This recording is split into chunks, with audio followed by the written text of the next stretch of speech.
There we What's go. up, brother? Hey, how you doing, man? I'm great. How are you? Oh, I'm doing wonderful. Long time no talk. Yeah, man. I feel like I think we did the last podcast together before I actually started. We did, yeah. I think it was like So, a couple days before I headed out there. I think it was like maybe end start of April or something, end of March. yeah, like I don't even think you'd linked up with Bigger Than the Trail yet.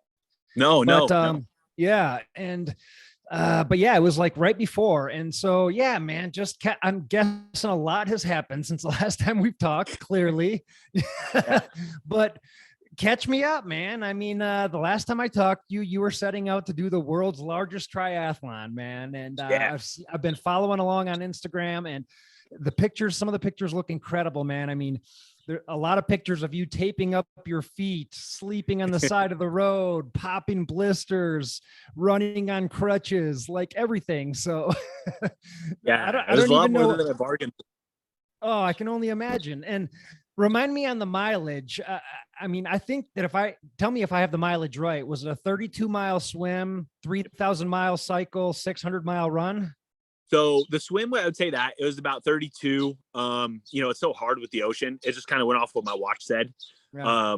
But it's so tough because I was talking to my coach Laura about it. She was like, open water swimmers don't measure by miles because it's like sometimes you're swimming against the current. You're not always going with it. And so Yep. you say 32 in 3.5 days, people are like, oh, it's not very much. But it's like the first 2 days were gnarly. I mean, I couldn't tell because I was in the water. I didn't know how bad it was, but I could feel it throwing me around. But they're like, the captain was asking if I should be pulled out of the water. They're like, nah, just leave him. There's times where they said where I went to go stroke and I would just not grab anything. It would just be air because I'd be on the side of a wave. And so the first 2 days were gnarly in the water. The bike, I would say, it was just under 2,900, okay. 2,850 or 2,900, so somewhere around there. And the run was yeah 601.23. I'm gonna keep Okay. that. Okay. Nice, yeah. Man. And as far as we know, correct me if I'm wrong, but is that the world's largest triathlon? Largest continuous. So okay. I had applied with Guinness beforehand. And the issue with Guinness is that whatever you say you're going to do, you have to do it. So that's why it's not going to be in Guinness anymore. Is I had said I was going to get a 50-mile swim. And I always said 50 to 60 just because of, the current throwing me around in different, trajectories, whatever. And the fact that I didn't do that, it immediately voids that out. So, it's technically will never be in a book. So kind of stinks, but whatever. It wasn't what I was doing it for, but it was a cool caveat, I guess. Yeah. And you're no stranger to going out and doing big things, doing crazy things. Like I remember you telling me stories about like pulling trucks for a marathon and doing all kinds of crazy stuff. So I mean, first of all, to anyone listening, I'm guessing the first question is like, why? Why are you doing this? Oh man, I guess just to find the human potential of what we're actually all capable of. There's no stranger, or there's no, I guess, yeah, I'm not a stranger to mental health and trying to take my own life a couple times. And after surviving that and coming through it, like, just want to keep pushing myself and see where's my line, what's going to break me eventually. I just want to keep getting mentally tougher and stronger to this. When I have those dark times, I'm going to remember like, man, I've been through so much more than this. And I'm going to remember that time when I, was in the water and I was falling asleep and I just wanted it to end. Even on day 2, I wanted it to end, or day 1, I fell asleep in the water. Day 3, or, anything on the bike, or 100 miles into the run, I broke my foot or fractured my foot and still had to go another 500 on it. And just when I get into those dark times in my life, when I think like, I just want to end it all, remembering that like, I'm tougher than this. Like I've been through those days where I didn't think I could make it one more step, but like I did one more step, and just putting those little steps together is eventually going to get you to the finish line. And these, events, these challenges or these shenanigans are all just kind of, like the embodiment of that. Mm-hmm. Yeah, and I respect that to the nth degree. And so you're raising money for Bigger Than the Trail now, but you haven't always been working with them. So were you always trying to raise money, or were you? In no offense, and I think I know the answer to this, but I'm just throwing it out. Was this your ego that made you pull your truck for a marathon, or like why? Like what's going on? So I haven't always worked bigger than the trail. It was really hard for me to partner. I don't trust very well. People or things. It's just kind of like, I'd call around, talk to other like mental health organizations. I just couldn't get like a full answer on where they were going to. And it was more so like, okay, well, if you raise X amount, you can partner with us. I'm like, I don't know how much I can raise, and I can't prove that. Like the ROI is undefined. I don't know. So it just kind of, you have to see where it goes. And they were super kind about it. They're like, yeah, man, like whatever you can raise, like, dude, it's appreciated. Thank you. And so I'm like, I see where it was going to, I see where the money was going to, and I see who the people were. And I got on the phone with Tommy, like, you know, people who were at the head of it and like respected it and wanted to be a part of it, versus I talked to other organizations and I just got kind of handed off down the line. And I just wanted more connection with who I was helping. I knew where everything was going. So this was for them. It took a while for me to finally pick somebody. I just wanted to make sure I was getting in it with the right people. I didn't want to, you know, go down the wrong path. And as well as fundraising for the production of this, because all of it came out of my pocket, whether it was, you know, the $1,000 a day for the boat, the $9-10 grand that the RV cost, and then the gas going across country, the food for everybody, the gas for everybody. Like, I took a year off of work. I haven't worked in over a year now and still haven't worked. And I have work in October finally. So that's nice. I get to finally fix some of this debt. But was any fundraising I was doing like beforehand was trying to help me not get so far down in the hole to where I can bounce back and I can do another event for the same cause and not have to, you know, kind of live off top ramen for the next 2 years and then do it again. Hopefully I can do it again quicker and just keep the momentum going, keep the train going. But the ego thing is always, you know, it's always a question. Like I guess what we all do, we all have to do it for an ego of some way. I guess it just depends is it for the right reason, or are you doing it for good or for evil? Like, I guess the same thing with like narcissism. You know, I always say this, like, I am narcissistic. There's no doubt about it. When I start something, I believe that I'm the best at it because I want to be the best. I'm not going to go into anything and just half-ass it. You know, Kobe Bryant, Michael Jordan, Muhammad Ali. You want to talk Derek Jeter, the Williams sisters, like all of them are narcissistic. Yeah, because totally. They all believed before they were who they were. Before Michael Jordan was Michael Jordan, he believed he was the greatest. Mm-hmm. It's like nobody knew he wasn't Michael Jordan. Like, he was a kid who got, you know, didn't even make, you know, his freshman year. But he still believed he's the best. And that was he didn't accidentally go win all these rings. He didn't go, oh, well, it'd be cool to win some titles. Like, no, he believed he was the best from when he was a little kid shooting hoops on a chain link rim. Like, it's what you have to do. And that's what I want to believe. Whether I'm not going to be the best, like, you know, but I'm going to keep telling myself I am, and I'm going to fully believe it. And it's what I have to do personally in order to get myself across the finish line of whatever I'm doing. If I'm pulling a truck, I'm going to fully believe that I'm the most talented or gifted or hardworking individual in the world that can get this done. And I'm not going to accidentally pull it for 26 miles. Like, I'm going to have to believe that in my head that I am the person to do this. And what I'm doing it for is the right reason. Like, so many times I've wanted to give up on the triathlon. Like, it was for mental health. I kept thinking like, nah, man, there's one more person.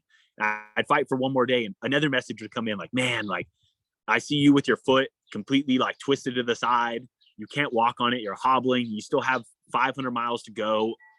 I signed up for my first marathon. I know I can't run it, but like, if you can hobble 50 miles today, like, I can go run my first marathon at 50 years old. And I was like, man, that's so cool. Like, I just love that somebody went out and did that. Like, I can't take credit in that. I have to give them all the credit because they're the ones who, you know, pressed the button, you know, who signed up and did it themselves. And it's so cool. And so the next day, another one would come in and another one would come in. And like, these people are just inspiring me to keep going. Because if I would have stopped 2 days ago, this person wouldn't have seen it. This person wouldn't have gone out and done something they never thought was possible and, you know, help them for their mental health. Somebody was like, you know, I went off antidepressants. I started running because of this. And it's like, that's just so cool. And I can't stop, you know? So ego in some sense, but also like, I just wanted to help people. I wanted to give people some sliver of hope that no matter what we're fighting through right now, like, we can get through it always. Mm-hmm. Yeah, I totally get that. And this has been brought up on this podcast before. Like, ego got me to the start of my first ultra marathon because I wanted to be the guy that could run the super long distance and then just have that on my life resume, you know. But the more miles I ended up putting on, the ego got stripped away, man. And Yeah. I ended up not doing a lot of ultra marathons for ego as my career kind of went on. And the ego just kind of went away. And I was just doing it just to do it, just for the experience, just to, like you said, to find my human potential. And then there comes a point where you're like doing it for someone else or to teach someone else or to show someone else. And then that becomes the new reason, that becomes the new why. So I totally get it. It totally makes sense, man. Yeah. I think the ego is that intrinsic motivation to get to the start line. Your intrinsic motivation gets you 20 miles, but I think the extrinsic motivation, which is helping somebody else, gets you that next 80 to finish your first 100 or whatever it is. Like, intrinsic only gets you so far. And that's why I think, I don't know, I know DNFs happen for several reasons, but I think a lot of people who start with ego, like, that's not going to get you to the finish line. Like, you have to have something out there that's pushing you, that's bigger than yourself. 100%. So you mentioned that you've had your own struggles with mental health, and this has also come up on the podcast before, but I wanted to ask you, like, having such a huge endeavor before you and the ramp up to that and the build up and the excitement and then the adrenaline and just going through the grind day after day, getting all these miles in and then being just done. Usually there's a big drop off there where there's a big depression. Is that something you experienced, or what was that like for you personally?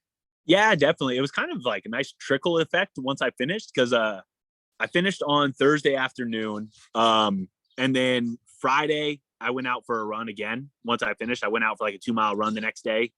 And then Sunday, I had a buddy running the Tahoe 200, and I went ready, man. I wanted to pace him, but he's like, "Oh, we have all our pacers, but if you want to come out and like just support, more than welcome." So I did. Was that And Hector? No, our buddy Aaron. So Okay. one of our buddies, mutual friends, and his pacer dropped out from a 3 a.m. to 11 a.m. segment for 20 miles, and I was like, "Sign me up, coach. I'm here." I'm in. Yeah. So Sunday I went and ran out with him, and it obviously was, I think, was a good, like, I'm coming off of it and like easing my way back into normal life, have a couple days off, go back into that and helping him. And then the next week was just trying to process it. Yeah. There's times where I would just lay there on the floor, like, how do I thank everybody for this? Like, I wouldn't have got here without everybody, without my crew, without people who came in throughout it, just to support for a day or a couple days, 3-4 days, cycling with me or running with me. Yeah, I think that was the hard part, is trying to process all the love that I received and like I'm not used to. So that was a big emotional thing, just trying to process, and I'm still trying to process it, honestly. All the physical injuries that I have now and the emotional kind of toll that's on me. It's been hard. It's been some really, really low points. So I can imagine. Yeah. Okay. So I'm just trying to paint a picture for anybody listening. So you set out to do this thing, the world's largest triathlon, and you quit your job. And in order to do this, you racked up a ton of debt and you brought all these people out who are also probably taking time away from work and taking time away from their family. Like, I guess I'm just coming back to the question, like, what's your why? Like, I realize that you're raising money, but is there a bigger answer, or can we dig deeper there? Or do you have another answer? I don't know if I have another answer. I just want to help people. I want to give people inspiration to just keep going. Like, I wanted to give up so many freaking times, and my crew wouldn't let me. I'd ask them, like, "Hey, is it all right if we jump, can we start up in Monterey?" Because the coast was killing me. Like, it was hurting my feet. It was shattering my feet because it was just at a slant the whole time for 80 miles. I'm like, "Can we just start in Monterey? I'll do 10 laps on the bridge to make up for my miles that I skipped, like, please." And nobody would let me. And I'm like, it's just the metaphor for life. Like, we can't skip ahead. We can't jump past the hard parts. We have to keep fighting through them. And so that's my why. Like, we need to keep fighting through the tough times, and we can't just give up and try to make, a negotiation to do it later. Like, we need to just, whatever we're going through, we need to go through it now and embrace it. I guess that's my why. I don't know if that answers it. That's just my why. No, it does. And I'm just trying to dig in here. And I guess I'm probably asking the same questions over and over again. But like, now that this is over, and yeah, maybe I already asked this, but like, where is your mental health now? Like, I know that you've had your struggles in the past. Usually those struggles don't go away in a person's lifetime. I'm someone who's had my own struggles as well, so I completely understand it. But how are you doing nowadays? Like I said, I'm getting better. My foot's I'm in a walking boot. Okay. I have like pretty much just my front half of my left foot is numb. I can't really feel it. And it's been like this for, I think we've almost been done a month now. So still can't really feel it in the walking boot. I just have like a spider web of fractures up my foot. So that's kind of tough because I want to go out and I want to run or I want to go bike. I can lift still. I've been going to the gym every day to stay active, but it was like you said, you know, going from 15 to 18 hours a day of just nonstop movement and just go, go, go. That was my life. I wake up, put on my bike gear, hop on the bike, go till it gets pitch black and my lights die, and then do it the next day for 24 days in a row. Then the run was the same deal. Now I go to the gym for an hour and I'm like, what do I do the rest of my day? Like, what am I doing? Right. And it's really, I don't know. It's really tough to figure out what I'm doing in life. There's a lot of, you know, periods of who am I now? Like, I don't know who I am or what I am. Right. It was a really, really weird, empty feeling of everything. And I guess I don't give myself a break. A lot of people have said, you know, like, I was never really proud of what I did. Like, I don't know. I imagined the finish every single day. Every single day I was running, I imagined the finish. Then once I got there, I was kind of like, I couldn't celebrate it. I wasn't happy in what I did. I did what I had to do and what I said I was going to do. I don't know what there is to rejoice or to celebrate. The mission's not done. I don't think I have helped enough people. I want to help more and more people. I don't think one is ever enough. You know, that's all I say is all I want to do is help one person, but that's never going to be enough for me. And how do we know we've actually helped anybody? And maybe that's an ego thing. To think that we can even help one person, I think is egotistical. Like, who are we to think that we can help one person when the only person that can help yourself is yourself? You know, all I can do is try to spark something. So in a sense, I've set myself back mentally where, you know, my emotional and mental health really, really took like quite a few steps back. But I'd like to think of that as like a slingshot to where once I recover from this and figure out who I am and answer that question to what this triathlon left me with, I'll be better off in the future. But I'm still at that point of wondering who I am and what I'm even doing in life, because I have no idea. So it left me with a lot more questions than what I started with. And it makes me question, why did I even do this if I set my own self back? But I have to trust the process. And I think we all need to do stuff like this to push ourselves to that limit, to question who we are, to find out who we are. We just can't stay content in life and think we know everything. We know ourselves to a T. Like, we're always growing. Everything's forever changing. Like, we need to keep questioning ourselves and pushing ourselves. Yeah. 100%. I agree. And I'm someone who's always had dreams and fascinations with like different, like hike the Pacific Crest Trail or bike the Tour Divide. And, you know, these things are big endeavors that take time out of your life, and you have to go away from work or go away from your family. And it's sort of asking a lot. So the reason I'm asking these questions is just out of pure curiosity, and I'm living vicariously through you, man. But very, very, but remind me like what your career was. I remember at one point you were fighting MMA, which is one thing that we had in common. And, but it seems like your career was kind of all over the place. But remind me like the job you gave up and the career you're looking towards in the future, and what that sort of your life is like. Yeah. So I work on nuclear plants as kind of like a nuclear technician specialist. I specialize in nuclear plants. I could go do other things, but I don't really want to. I like my work schedule. I love working. Like, I don't want to stop working ever. So I like it. I can't wait to get back to it. I love being able to see the country or see the world wherever it sends me. It's not really a glamorous job by any means, but just kind of what I put on my resume. And I like working hard. I like getting my hands dirty. And so that's kind of what I do. It's seasonal. I work in the spring and in the fall. Summer and winter I have off to go travel the world, like just experience life. And keep a passion for it, and enables me to do this kind of stuff. And so in the future, I love doing it. I want to keep doing it, but I also want to kind of expand to kind of more into this realm. I don't really know what I want to do. I don't want to be like I don't want to be a personal trainer. I don't really want to, I want to help people in that realm, kind of like a mental health coach, like a mental fortitude coach, to like help people who are doing triathlons or Ironmans or anything like that, or ultra marathons, kind of get that, like that mental fortitude strengthened and whatnot, and become this like unstoppable force. Because I am most certainly, I've done a lot of sports, but I'm like not the most physically gifted person at all. I just am really stubborn, and I refuse to give up. Like my coach Laura was telling, she was like, I swam 32 miles in 3.5 days. She's like, open water swimmers would like just congratulate you, like, however, for what you did, because it's amazing. But they could do what you did in 3.5 days in a day. And it's because they're more efficient at what they do. They're better swimmers. You're just that stubbornness to keep getting in the water day after day, session after session for 3.5 days. And, I'm not physically gifted. I'm not talented at what I do. There's better swimmers. There's better cyclists. There's better runners. There's better triathletes. I'm just stubborn, and I refuse to stop. Now I want to just give people that inspiration too, or give people that tool to be like, listen, I'm not a triathlete. Like, I'm no physical specimen, but like, I know I can get my mind right to stick through it. And if something you want to do, like, I want to get you there. If it's a dream of yours, whether it's you want to go pull a car for a marathon, like, I want to get you there.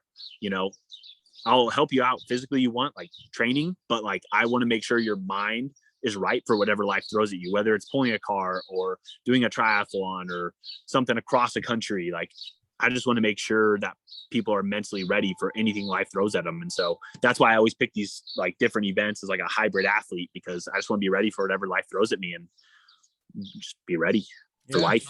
Yeah. And you had to teach yourself how to swim for this thing, right?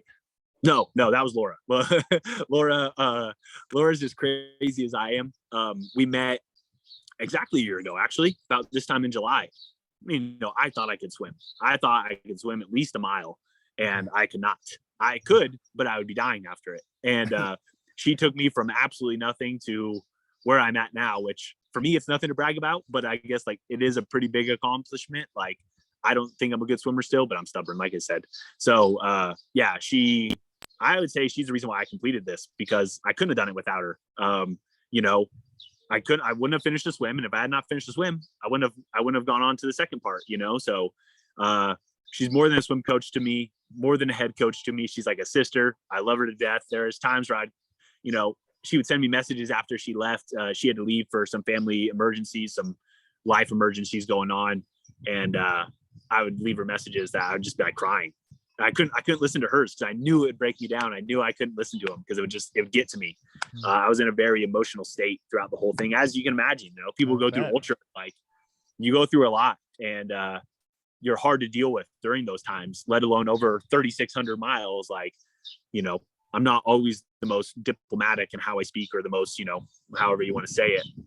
I'm emotional. So she, put up with me for that time, and I can't thank her enough. So she taught me how to swim, and she taught me a lot of life lessons along the way, that when I acted out of character that I shouldn't have, I think, it's fine. I'm doing this. I can act however I want. And it made me, kind of sit back and be like, I have a lot to work on myself personally. And I learned a lot about myself during it, that I'm still, still not the man I want to be. And I don't think I'll ever be, but I'm always going to strive for it. So got a lot to work on. Yeah. I mean, we're all a work in progress, right? And I mean, nobody's perfect. Is Laura just your swim coach, or is she a triathlon coach? She's a triathlon coach. She is predominantly like a world-renowned swim coach, but she is a full-on triathlon coach as well, and has done triathlons and Ironmans herself. So she's an awesome person. She's crazy. We were in the water. I forget. I think it was day 3. And there's a video of I'm in the water. I'm minding my own business. I'm not hurting anybody. And they're on the boat, and they're like, all right, I'm going to jump in, and I'm going to swim up to him. I'm going to grab his foot. And I had already had a little shark scare the day before. And I'm like, this is the last day joke. You don't do this on day 3. But she swims up, and obviously she could swim laps around me. She jumps off the boat, swims up behind me, and grabs my foot. And like, I was probably like a cat in water. I flew. I turned around so freaking quick. She scared me so bad. I was minding my own business. But yeah, no. So yeah, it was a lot of fun. Wow. So you bring in Laura as a coach who's done Ironmans before, and you tell her what you're going to do. How does she react to something like this? I believe she's done Ironman. I know I said that. I'm thinking back. I believe she's done Ironman. I know she did. She was on Gordon Ramsay's team for, I want to say it was an Ironman. I can't remember. But yeah. So anyways, I went on some triathlete site, and I was like, you know what? I'm getting pretty in over my head here. Went on the triathlete site, trying to find a triathlete coach, found the guy, and he was like, hey, this is way over my head. I can refer you to somebody who I think is much more capable of getting you ready for this. And so put me in touch with Laura, and I was living in London, England at the time. And she lived probably like 2 hours south of me. And I think we met up maybe 2 or 3 times to actually swim together and like coach in person. And the rest of it that she was able to do, like, it speaks volumes to how good she is as a coach. Yeah. One, being able to like, I think it's how you handle your athletes and give them confidence is the big part. Like, she gave me so much freaking confidence in myself to be able to do this. We sat down, had some coffee for the first time, and I told her what I was going to do. She didn't know how I was at swimming, how good or how bad I was. And she fully was like, all right, let's do it. And I was like, looking back on it, like, you didn't know how bad I was. Like, I was terrible. And so we got in the pool the first time, and there's no like shock factor of like, or actually no, there was like, all right, we got a lot of work to do. But I guess she could tell that like I was going to be the person to work. If you tell me I have a lot of work to do, I'm going to do it. And I'm, you know, and she knew how to handle me in that aspect as an athlete, to be like, some might take that as like a negative and be like, oh shoot, I'm so far behind, I'm not gonna be able to get there. I just think it speaks volumes to coaches. You know, a lot of coaches are really hard on their athletes, and you know, she was a good balance of it. You know, we only butted head once, and that was on the boat where I was watching my watch the whole time, and I was like, hey, where's my water? And she's like, you have 5 more minutes. No, I don't, I'm watching my watch. And she's like, take it off. And I'm like, I'm not taking it off. And I'm stubborn. And so we butted heads. So I was like, fine, I'm taking it off, but I'm putting it in my buoy. And so I think that was the only time we butted heads during the swim. You know, but aside from that, like, she knew that I was like watching it, and that was hurting my swimming. And after that, my swimming got exponentially better. I was able to get into a flow and just kind of start cruising. And the confidence that she gave me, like, man, is unbelievable, because I know a lot of coaches are hard on their athletes, and she just constantly reinforced in me, like, you can do this, you can do this. It's gonna be a lot of hard work, but I know you've put in the work. I know you have the mental strength to do it. Like, you're just gonna have to keep going. And yeah, there's times we'd be in the water and she'd be like, just tell me you want to quit. And I hate that word. Like, I think of quitting as, you know, like quitting life, quitting anything. Like, I do not quit. If I'm going to let myself quit here, why not quit in life? Anything I do, whether it's a business venture or whether it's living and breathing, why not quit? I'm going to quit in the water. Why not quit everywhere?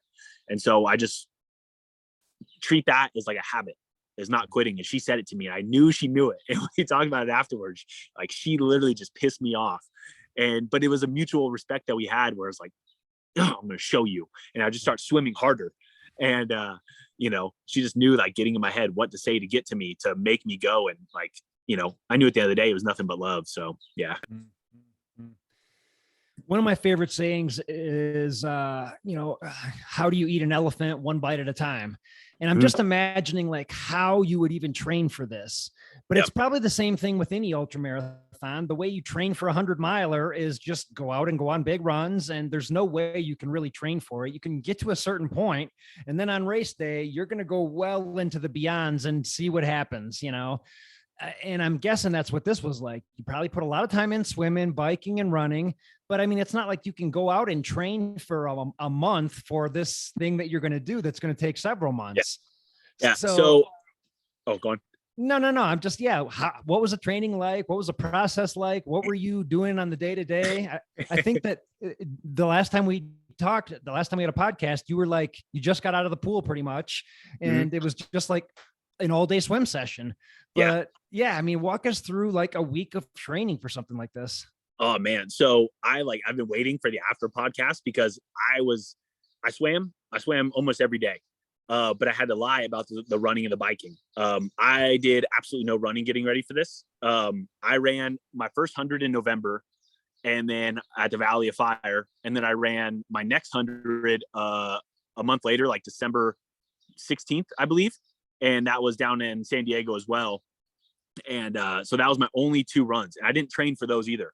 I was doing the nuclear jobs out in Connecticut in October, and then right after that, went to Mississippi for a couple of days, and then I realized I was going to do the 100-miler in Valley of Fire, and I ran 2 back-to-back runs, 6 miles each. So I ran 6 miles, took a week off, and then ran Valley of Fire. And I didn't really run like leading up to it in like the main months, because I would just want to focus on swimming. In my, like you said, like how do you eat an elephant? Like by just one bite at a time. Like I couldn't worry about the run because I had the swim to worry about. Because if I didn't focus everything on the swim, I would never get to the run. And so I just swam day after day after day. When sponsors asked me, when I was trying to get sponsors and funding for this, like, how's your training looking? How do we know, like, you're the person who's going to complete this? I was like, yeah, I'm running and biking every day. I wasn't. It was like, because nobody is going to understand, one, the magnitude of this event and how it has to be trained for. And two, from like a CEO standpoint, not many are going to understand it as like an athlete would or a coach would. And my thought process was, I need to tell, like, listen, you just worry about like the funding for this or the sponsorship, and I'll worry about getting there. Sure. Like, just trust me. I will do it. I'm the person to do it. And so I swam basically every single day as Laura prescribed. And I'd get on a bike when I could. I mean, a stationary bike. I didn't ride an actual bike for probably about 8 months before it. I didn't have a bike in London. Smart. Okay. Yeah, I didn't have a bike out there. So I just was on a stationary bike in the gym, and I'd cycle for maybe like 4 hours a week. I'd do an hour session, a 2-hour session, and that'd be about it. Running, I didn't really get runs in because I was, my thought process was, I'm going to be in the water for X amount of days. I'm going to be on the bike for X amount of days. Whatever like physical endurance I built up, not like cardio endurance, but like physical endurance, like the calluses on my legs and my feet, are all going to go away. All that, like the pain tolerance is going to go away, and I'm going to have to rebuild it because I'm not going to walk for basically 4 weeks. I'm not going to walk, and then I'm going to go run. So I was like, I'm just going to start out on the run and, like a normal training run, and talking to people like Mark Beaumont, who cycled around the world, set the record for it. Talking to Robbie Ballinger, who ran across the States, about how you prepare for this. Like, Mark Beaumont, how do you prepare to cycle around the world? Like, you don't go on 50-hour bike rides. Right. So how do you do it? And, he kind of gave me, some tips on it. Robbie Ballinger's the same way. How do you prepare to go across the country? He's like, you're not peaking for day one. You're peaking for the middle of that leg, in which it was on the bike. Mark Beaumont was saying, you start low and work your way up to your average that you want, which is 200. So on the bike, we started low and pyramided till I got to my average. And then I tried holding that as much as possible, which is like high hundreds, low 200s. And it worked. Like, the first couple of days were hard to hit 150. And then next thing you know, we're hitting 150s by like 1 o'clock, 2 o'clock. And so we're flying. And just seeing that actually play out and how it was supposed to go was really cool. But my training was, I'd wake up, I'd go swim. If I wasn't mentally right and I knew I was angry or I was pent up with stress, I'd go lift. And I'd go deadlift. I'd put in 3 strength sessions a week, which was basically like a deadlift session, a squat session, and a shoulder session. And I'd put in a lot of rowing and a lot of swimming. So I'd go, swim for whatever the prescribed time was on Monday. And then I'd go lift immediately after as like, a reward for myself, because I love lifting no matter what. And then I was thinking, I'm going to make my legs as strong as possible. So I have, a higher, lactate threshold when I get onto the bike. So I'm going to make my legs so freakishly strong that when I get onto the bike, I'm going to be able to just put out a higher output, if I'm not going to be actually biking. So I'd go, lift for about an hour, and then I'd go row for an hour or 2 or 3, and then maybe go hop in the pool to swim another hour, I can go row another hour. Like I just kind of serpentine like that. And that'd pretty much be my week. Swim, lift, row, swim, row again. 2 hours of yoga every day. I'd do, an hour right out of bed. And then I'd serpentine like 20 minutes before lifting, 20 minutes after lifting, 20 minutes after rowing, and until I accumulated my 2 hours for the day. And like, I felt unreal. I felt great. So I was just hoping that would give me the endurance. The biking during the biking leg would give me the muscular endurance to get through the run. The only thing I could have never prepared for, no matter if I biked and ran the whole time, was how jacked up my feet would get on the bike going to the run. Like they were so supple and so hot spotted from the cleats on the bike that once I hit the run, my feet just blew up in this giant blister. Really? And so I couldn't have prepared for that. No matter how much running or biking I did, I don't think it would have helped. I don't think I could have predicted that kind of like, nobody said that. I had so many people giving advice, but nobody ever mentioned like your feet are going to have gnarly hot spots getting to the run. Like it was just cleats. Yeah.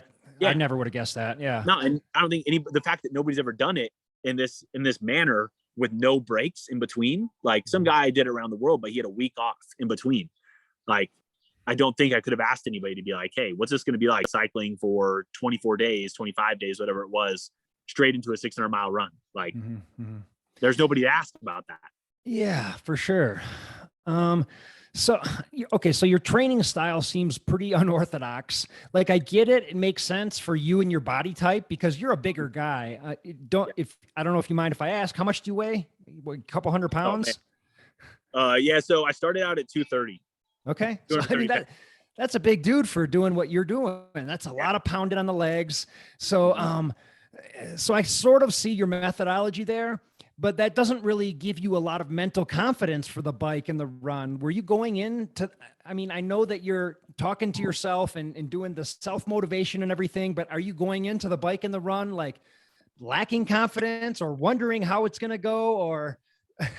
I'm definitely a fake it till you make it kind of person. Okay. I had in my head, I think I'm super naive, I think was what gives me an edge. I tell myself how it's going to go and I believe it to the utmost 10th degree, so maybe it's not right, but hey, it gets me there. So, I was telling in my head, like, all right, I got as heavy as I could for the swim. So I'd be as most buoyant as I could. And so I gained a lot of fat, and the crew did a really great job at feeding me. And so almost too well, because I was hoping I would lose more weight over the bike. So by the time I hit West Texas, you start hitting hill country. So, as a climber on a bike, you want to be as light as possible. You look at Tour de France guys, they're all tiny. And so I'm like, all right, I'm 230. I'm probably going to drop down to like, 210, 205, 200 by West Texas. I'm going to lose a lot of weight cycling. Because I'm generally not a very big person normally. Like when I fought, I fought at 155 pounds. I always weighed about 170. So I'm not typically a big guy. So I was like, I'm going to shed a lot of weight really quick because it's where my body is like wants to be. And I just didn't. I didn't lose any weight going through most of it, where I ended the bike at about 210. So I was still climbing the hills, probably around like 215. And then Hector left at about Fort Stockton, Texas. And right after that, the day he left, I got food poisoning and heat exhaustion. And I saw him a week later in San Diego, and he's like, dude, you shrunk. Like you lost a lot of weight. Like I'd have to have people like help me get the cycling bib off because I couldn't like pull it over my arms. My arms are too big. By the end of it, it would literally just fall off me. So in that week, I lost a dramatic amount of weight. And hitting the run, I was probably about 210. I got down to about 200 by the end of it. So I was hoping I'd be near 190. So that was my confidence going into it of like how it's set up. I guess like the terrain and the map and the elevation route, my weight should be able to flux and I should manipulate it enough to where I'm like, I fit that body style that needs to be in that section. And I'm like, sweet, I've planned this perfectly. So I just gave myself confidence in that realm to where when it didn't happen, I got really nervous on the bike. 3 days in, I'm like, I have so much to go. Like, how am I going to do this? And just think like one day at a time, one bite at a time, one bite at a time. And I always told people I wasn't worried about the run, 600 miles. Like, I was like, I'm not worried. It's running. Like, but really that was my biggest fear of all, bigger than the swim. but I couldn't tell myself that. I told myself that the swim was my biggest worry because I couldn't worry about the run. If I was sitting there like, shoot, man, the run is going to be the hardest part. Like, how am I going to do this?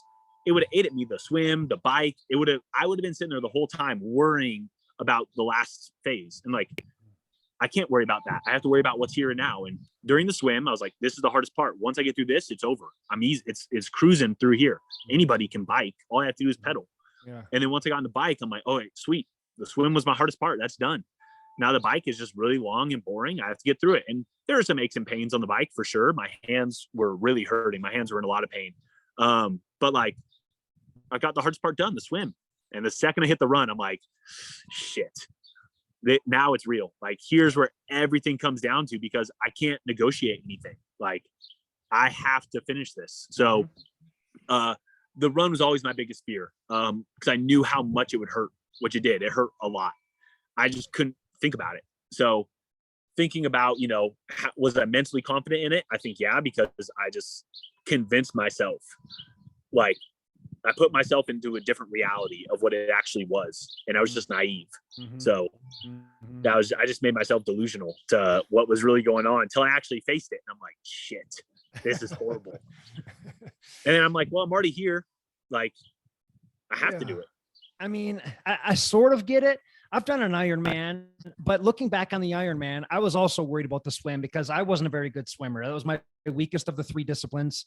But looking back, the swim was the blip on the radar because that is done the fastest. You're done with the swim. And then by the end of the day, I'm looking back going, man, that was today that I swam. That seems like nothing, that went by so fast. I was on the bike a long ass time. And then I survived through the marathon.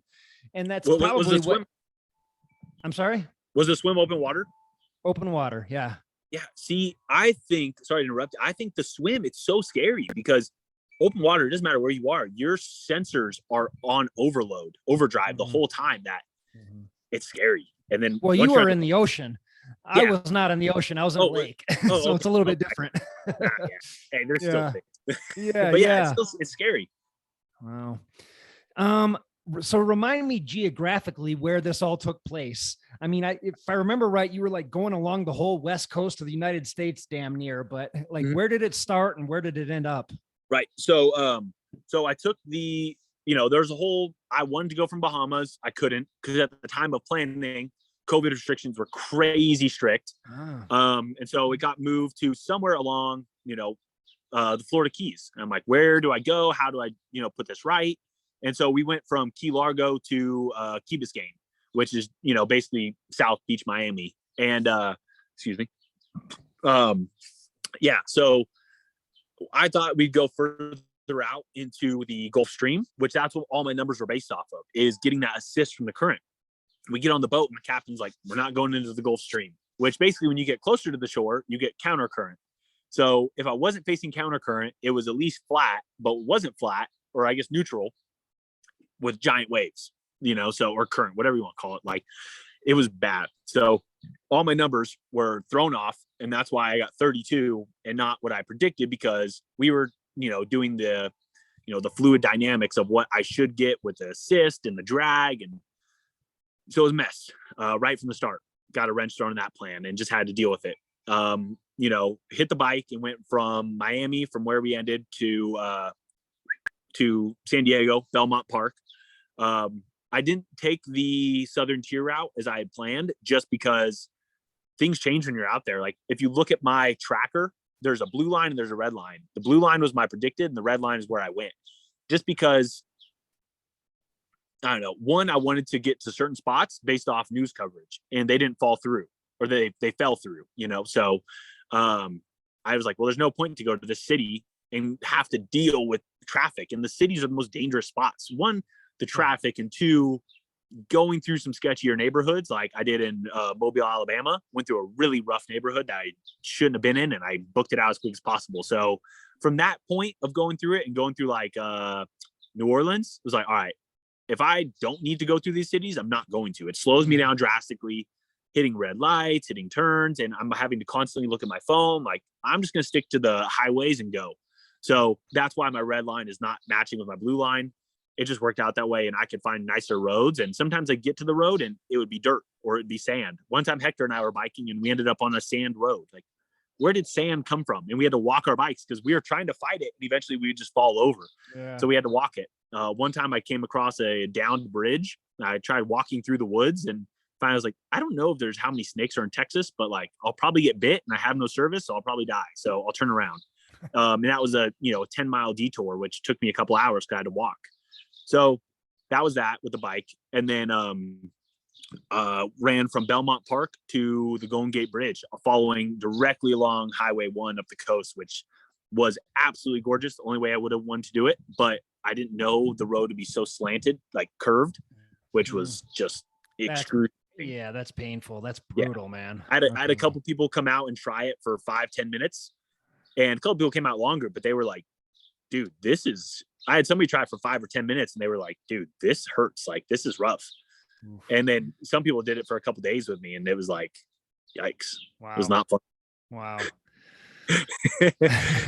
There was a lot of times. There was times where I would just start yelling, and it would echo through the cave, through the mountains. I was so much pain.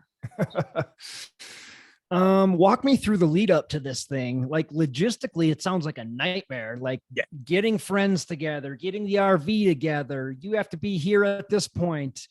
The captain of a ship. Just logistically, what did this thing look like in the lead up to it?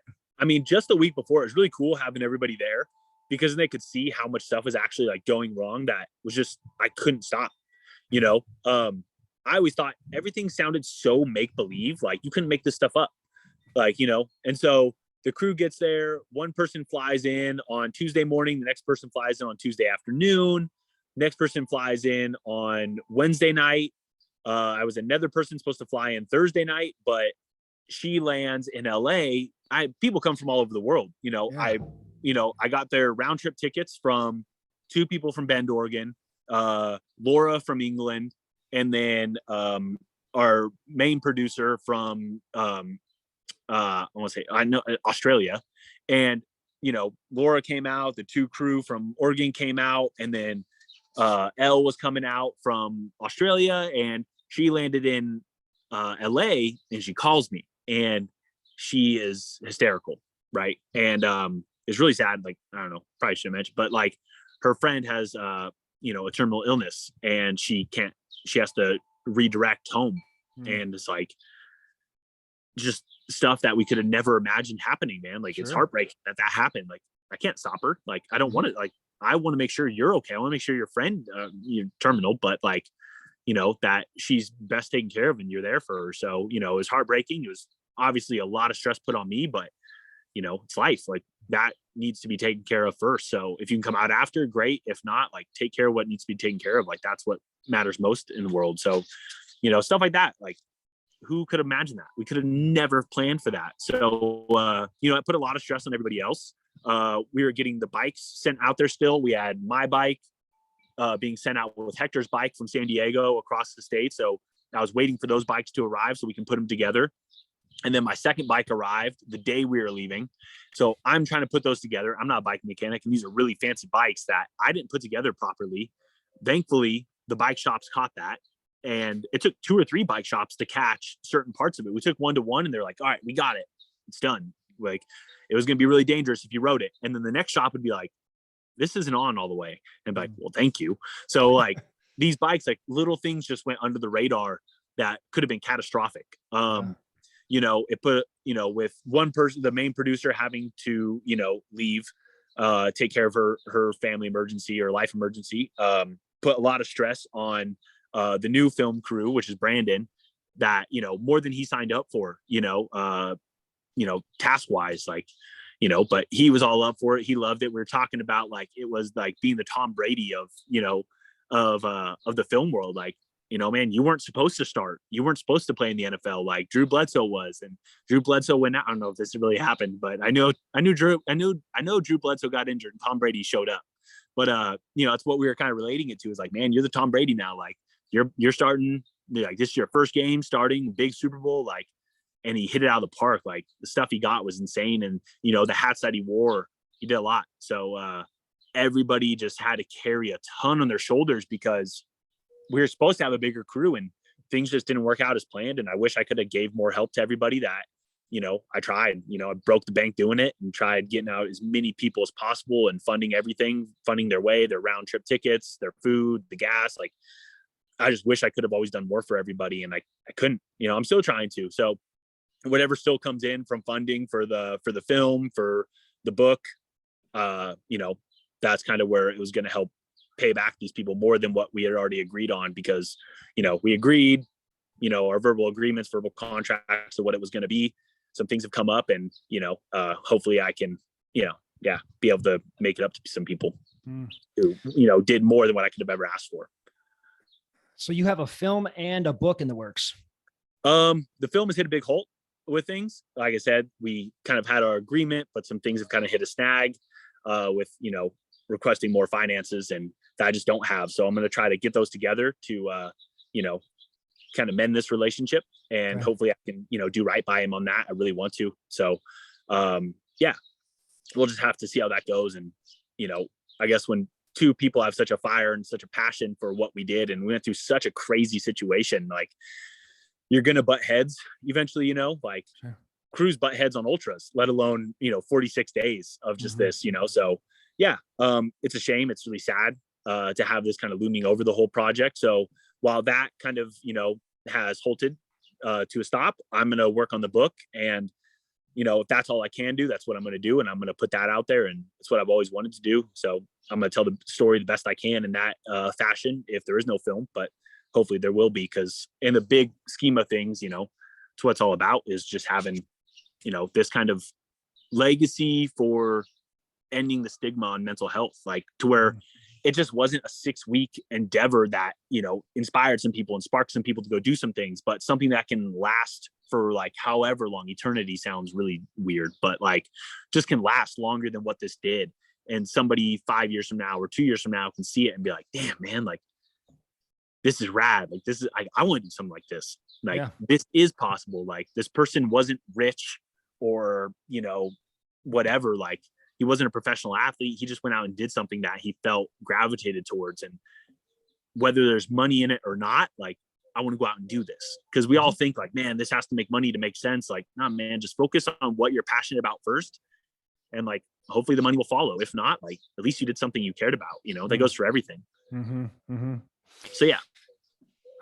All right. So walk me through, like, the swim, I guess. I was going to say week 1, week 2. I don't know how to even approach this, but like, walk me through the swim. I mean, you're dealing with the captain of a boat, crew, swimming with a buoy, sharks. I'm probably barely touching the surface of all the things you're worrying about, but like, tell me about the swim first. Man, it was such a surreal feeling. Like, talking about all the chaoticness that went on beforehand. We got to the boat at 11 o'clock at night, and I had to wake up at 5. So I went to bed probably around after midnight, woke up at 5 and had to start swimming. So, the days leading up to that, we all had poor sleep. We all had, poor nutrition, especially me on that end. Like, not saying I'm more important than anybody, but like, I need to be right to be able to like handle this next day. Like, totally, I can't nap, So, I napped in the water on accident. We wake up early. Everybody's kind of like, we got this high, we got this buzz going, it feels incredible. We're here. Like, I don't really know what I'm thinking, like, what did I do? What did I sign up for? I make the metaphor a lot, or the analogy of like how I used to walk to the cage, and going into it and walking from, the basement where the locker room is, up these flights of stairs and out these curtains, and these lights are showing. That's like what it was like taking the boat out of the docks and into the ocean. It was like literally just in my head, like going up those staircases, like going out of that dock and just seeing like the mouth open up. And I'm like, this is it. And I'm here. And there's no backing out now, dude. No. And I'm just like, what did I sign up for? And I get all my stuff on, and I just jumped in, and I don't really know why or how, or it's a blur to me at that point that I jumped in. It was like the first time the cage door slammed, I heard it, and then it was just go. And I don't remember what I did. And, that first, I don't know why I jumped in or what was going through my head. And we just start swimming. We had a lot of learning because I never swam with a boat before. It's obviously on me, I never swam with a boat, so I didn't know how to sight a boat. And Laura's trying to swim with me, and she's obviously like the Flash, so I can't keep up with her. She's like, just follow my feet. And her at 50% is my 120%. And I'm like, I'm getting pissed. I'm like, you're messing with me. I can't keep up with you. I can't see you. She's like, how come? I was like, because you're too far. Like she'd fly. So it was just me being like stressed and obviously scared.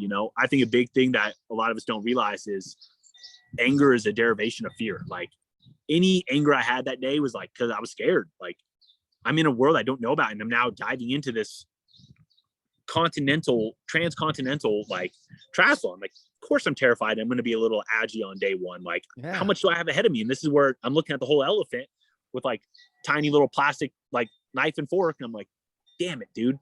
Like, so I just had to like, get through that first day and get through it. And I was plugging away, and we finally figured out that like there's times where they'd be going and they'd start going this way, and I'd be like, I see shores that way. Obviously I'm not going to shore just yet, but I was like, I'm going. So I turned the other way, and I'm like, I'm leaving you guys. Like, where are you going? I was like, you guys are messing with me. I'm swimming my own route. And like, I was just being a pain. Like I was so stressed already. I just couldn't think straight and breathe, and I couldn't get a hold of myself. And so, I think it was on like hour 6 through 8. I fell asleep in the water. I was just kind of stroke. And like, I just floated, and I could feel it. And so I get back on the boat, and I'm like, I need to take a nap. Like I'm absolutely out. And I don't nap through like anything. I never nap. Like if I did any of the hundreds, like I don't get tired. Like I don't know where hallucinations come from. Like I love being without sleep, but I was so tired, physically exhausted, I think mentally exhausted, where finally everything came to a halt. All the stress the other days, like Mark Beaumont had it in his documentary. I think he made it 4 miles into his bike ride. It was either 4 minutes or 4 miles into his bike ride, and he had to stop and get coffee, get an espresso, because he was falling asleep on the bike. He just set out to cycle around the world in record time, like fast. And he was falling asleep 4 minutes in, 4 miles in. Like, and he's just like, it was because of I couldn't sleep and I couldn't eat properly the days before. And I was like, it was cool to be able to relate that to him, to be like, all right, he still accomplished it. Like, I'm not in bad company. Like, it has been done before. This is normal. Just relax. So I crawled on the back of the boat. I took a nap, got back in, and finished swimming for the day. And so, let's see. I didn't know the captain before, so that was kind of something that you would want to know the captain. But he was a great dude, super funny, like kept the energy high, like kept everybody laughing. Day 2 was about the same. I ended up falling asleep after 6 hours again. This time they had to tell me that I did. I didn't know that I did. I saw sea turtles. It was really cool. Like, it was just, I feel bad for the team because like they don't get to see what I'm seeing, but like at the same time they got to be like on a really nice catamaran in the Florida Keys, like with beautiful sunrises, sunsets, and here I am like face down in the water all the time. But like at the same time, I got to see some gorgeous sea life, that like sea turtles underneath me, like swimming with me, schools of fish going over the coral, the reefs, everything underneath. Like, it was so special. Day 1, I saw that stuff. Day 2, I saw that stuff. Day 3, I believe, was the day I saw the shark. Day 2, I think, was the day there was like, I realize it now, it's a barracuda. I named him Harold the first day, but I was swimming and I like looked to my right and he's big. Like, at the time I just thought he was a big silver fish, but like, I don't trust anything. So I'm like, you're dangerous until I've proven otherwise. Like, you could try to take a nibble out of me, but it was like this big barracuda. And he like swam around me in a circle, and I just kind of like followed him and like watched him, and he's just like looking at me, and I'm like picturing what he's imagined, like, who the fuck is this guy? And I'm like, so he's swimming around me in circles for a minute, and then finally disappears. And then I think later that day, or maybe it was the next day, he came up again when Laura and it was the day Laura grabbed my foot. So I think it was day 3. He showed, I think it was him. I'm gonna say it was him. A day and a half later. He's swimming in front of me and Laura, and he would kind of swim up into the shadow and then disappear and then come back and find me, then swim up, then come back and find me, then swim up. So he's like leading the way. Yeah. And, I'm bored. I'm getting delusional. I'm just like making stories in my head, like having conversations with him, like what he's doing, what I'm doing. There's one where Brandon, I can't remember what day this was, probably day 2, maybe, because it was really rough water. So it had to be day 2. Brandon was on the dinghy next to me, and he got this video of this giant sea turtle, probably no more than like 2 feet away from me, probably under 2 feet away, and scary because I didn't know he was there. And at the time, I'm like, I know everything that's going on around me. I see turtles below me, fish. I see Harold. I have anything directly behind me I can't see, but 270 degrees, I got it covered. Right. Little did I know, like literally at my 9 o'clock, there's a turtle. So it's really cool, but also really scary to be like, that could have been a shark. And I would have had no idea. Yeah. But it was so funny because watching the video, I'm swimming this way and he's swimming this way, and he stops and he's like, it just follows me. And you can tell he's like, what the heck? Never seen one of these before. Yeah, I've never seen this on my daily commute. And I'm like, and then he sees me pass him and he's like, huh. And he just keeps going and swims off. And I'm like, it was just such an incredible thing to see. There was dolphins that I didn't see, but I guess they were between me and the boat. So they were swimming in front of the boat, like catching the waves. Yeah, just some really cool, special things that like, it's just incredible. The boat hit me at one point, the dinghy. The waters were so rough that they actually hit me, and I like kind of ran over my right side. Like I elbow it and kind of like hit my head. I'm like, what are you guys doing? Yeah. And then we just kept swimming. Like it was hard to get angry at stuff like that. It was just like, this is just such a wild adventure that we're on. Like it was just cool. Like shit's gonna happen. Yeah. So I don't think I got upset at that. I was just like, what the heck, guys? Totally. Like, all right, let's go. So we just kept going and plugging away.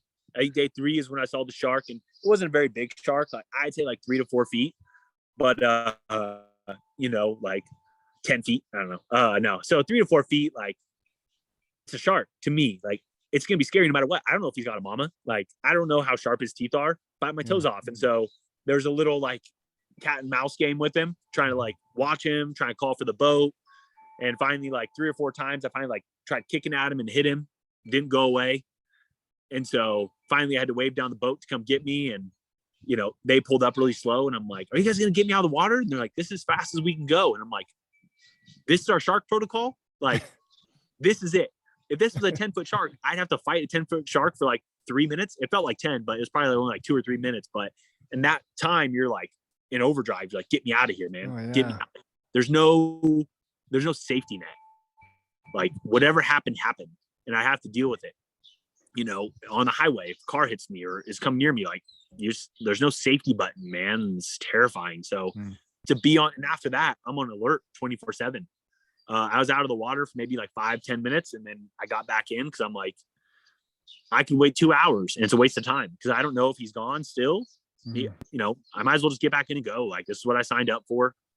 I'm scared, but like, it's what I signed up for. It's what I'm here for. So let's just go. And, you know, there's man-o-war jellyfish or Portuguese man-o-war on the last day. Man, I was so hurt. The whole time my right shoulder was hurting really bad, as it always does. Like I said, I'm not a very balanced swimmer, and even the captain could see it. Like, he's swimming wrong. Something hurt with him. They're like, yeah, probably.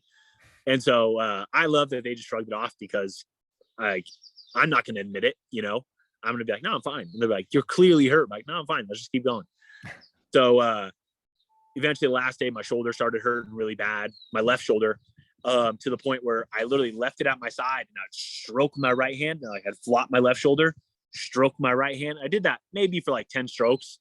And it's just like, I was so stubborn and so angry that it was hurting that I was like, all right, I'll blow my other shoulder out. And I'd go back and forth. And eventually, like, I'm breathing really heavy. I'm panting. I'm like hardly getting in the air. I'm hardly even moving. I'm going super slow. And Laura comes up to me and she's like, hey, grab the boat, grab like the kayak. And I'm like, no, I'm fine. And we had established before of like a code word, a safety word. And she's like, you know, well, what should we say in case there's like something really bad going on? I'm like, well, nothing now, because now I know the safe word. Like, if I say like cheese pizza, I'm going to know cheese pizza means there's a great white. Like, just, I'm stupid. I'm not going to know what you're telling me. Like, just say like my stroke is wrong and you need to fix it. And she's like, okay, fine. So she calls me over and she's like, hey, grab the front of the kayak. And I'm like, no, I'm fine. What's up? And she's like, I was like, I had my orange buoy, so I'm laying on my orange buoy. And I'm like, what's up? And she's like, grab the kayak. And I'm like, oh no.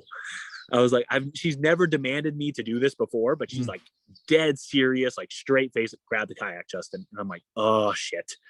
And she's like, there's a couple. And the second she said a couple, I was like, nope, we're done. I'm getting in the boat. I'm out. I don't even care what it is. You could have said goldfish. I would have been done. And I was so over it. And she's like, there's a couple Portuguese man of war over there. And I'm like, how far? And so I kind of like pull myself on the kayak and I look and I'm like maybe 20 yards away. And I'm like, do they come after you? And I know they don't. I know they're not like predators, but I'm like hoping she's like, yes, they chase you. I'm like, all right, cool, we're done. But she's like, no, they just follow the current, just stay behind the kayak and just follow me. And I'm like, all right, fine, I'll do it. I'll do it for a little bit longer. I don't want to do it. And so, there's a lot of debating in my head of, I want to be done with this, but a lot of things where at the start, I'm like, man, I want to see all these things. It'd be fun, man. Nope. The second I saw them, I'm like, get me as far away from these things as possible. Yeah. Yeah. But at the same time, it's like you signed up for this. I signed up to go swim in shark infested water. Here we go. Yeah, man. And there's a couple schools. There's the Indian Rocks Christian School out there that my buddy, his sister is a teacher, and all the kids in 7th grade wrote me some letters, and there's like hundreds of letters from the kids, just like, wishing me good luck, like praying for me. And kids are ruthless, man. Like, I don't know if you have kids. You have kids? No kids.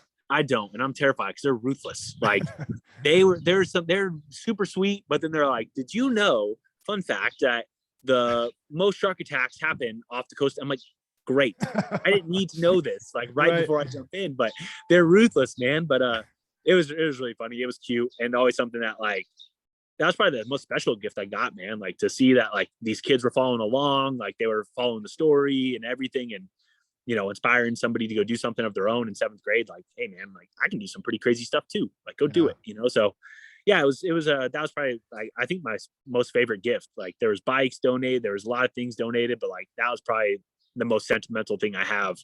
I never got around to reading all of them because I just knew that I was in such an emotional position. I didn't want to let all my emotions out. It was like just caged up in me. So it was cool. Wow. So swimming for how many hours a day average? Our plan was 4 on, 2 off, 4 on, but as we saw, the first 4 on, 2 off wasn't enough because then I just fell asleep. So we started doing, and obviously around the end of the 4 hours, I just like wasn't going at a speed. So we decided to do 2 on, 1 off, 2 on, 1 off for like 8 to 10 hours a day. And so basically that was because we got so many misdirections of like the charter brokers, like you can't swim at night. You can't swim, you can't swim at night is what she was saying. We asked the boat captain, he's like, you can swim at night, but like, I'm not really going to let you, like, it's also at his discretion of what he feels safe with. Like, can you keep an eye on me at night? And end of day 2, we got a storm coming in. And so that's when, if you see on the map, we coasted into Biscayne Bay so we could hide from the storm. But then you have mangroves, and when you're closer to shore, like you have freshwater croc or saltwater crocs. Like, so yeah, now I'm like, hey, are those mangroves? Like, don't like crocodiles kind of go near them? He's like, you're fine. And I'm like, no, I'm not. Like, so now I got to worry about crocodiles. Like, you can tell me what you want, but I see pictures of crocodiles out here. So, we did about 8 to 10 hours a day for that. And then you're sleeping on the boat. Yep. Yeah. Okay. Got it. So yeah, they'd have all the food ready for me. I'd get on. I was so exhausted, even eating. I was so tired, too tired to eat. I would be like, just a bite would take everything out of me. Like, I'm sure. Yeah. So it was different. It was just trying to fight the waves. Had I had the current in the water, like, as calm as it was on day 3 and 4, it would have been a breeze, or breezier than what it was. But day 1 and 2 just was like, brutal. I don't know. Man, I like it because it was a fight. Like looking back to it, like, that was a absolute brawl trying to get through day 1 and day 2. Like, I like it. Screw it. I don't care if I didn't get as far. Like, I got the party that I wanted. Like, I want to feel it all, man. I'm glad there was a shark, whether if it's 3 feet or 10 feet, like there's a shark, man. Yeah. Like, there's jellyfish. Like, it's just being able to experience something like that and be like, I didn't quit. 100%, man. I mean, that's what you signed up for. Is the stories you walk away with. Yeah, showing people that, like, man, like there's things that scare us in life. Like, why let it stop you? Keep going. Like, we got so much more left in the tank. We're braver than what we can imagine. We can endure a lot. Yeah. And then most triathlons, they get out of the water, they strip off the wetsuit, they run to the bike, they they might change quick, but it's all done with like a minute or less. Usually they jump on the bike and take off. I'm guessing that's not exactly what yours looked like. So when you got out of the water, what happened? So ideally what it was supposed to be is I was going to be swimming into the bay, you know, right at the end of the day, because the dock that we were going to, they close at like, I forget what time it was, like 5 or 5:30 something. I can't remember. It was before sunset, right? Because I was always told we have to get out of the water at sunset. The boat was booked till I think 7:30 or 8:30 at night. So we had to be in the dock before the dock closed and then offload the boat before our time ended, because I don't have the boat any longer, right? Because I only had rented for a certain amount of days. Well, the last day I got pulled for a medical emergency, more medical terminology and jargon that I don't comprehend. I'm just the numbskull, the knucklehead that goes out and does it. But, you know, like I said, I couldn't breathe. They pulled me out of the water, I think 4 or 6 hours after or it was 4 hours, 4 or 5 hours on day 4. Pulled me out. That's why I say 3.5. Pulled me out. I wasn't doing very well. My heart rate was like 50. After 2 or 3 hours of swimming, my heart rate's 50. I'm hardly like not hardly breathing. I'm hardly getting any oxygen. I'm like huffing. And people were kind of like, Brandon was like, I've never seen you like react like this. I've never seen you out of breath. Like you look bad. And so they put the blood pressure on me. My blood pressure was like skyrocketed. My heart rate was 50 and my oxygen levels were super low. So they were kind of worried. I don't know what the terminology or jargon was for it, but they're like, we're not going to put you back in to finish the day because you're just not going to be able to. Like, you're breathing, but you're not getting enough oxygen in. And like, eventually it's going to get to something, a heart attack, probably with the blood pressure that high, probably a heart attack. I naturally have high blood pressure anyways, all the stress leading for this. So, yeah, I got my heart checked in October and November because of heart problems from stress. I was like level 2, like extreme. So, for a while, that was really dangerous, really scary. Kind of realized I was going to die before it even started. So, pulled me out. They're like, you have an hour left. We're going to give you an hour. You can either swim an hour out to the ocean, and we'll call it, that's where you're going to stop, or you're going to swim an hour this way and get your finish that you wanted on a beach. I'm like, I broke down. I was like crying. I was angry. Like, it's not what I wanted. Like, to me, it's a lie. I'm cheating. Like, it's going to look like I got a beach landing when I didn't actually deserve it. I didn't earn it.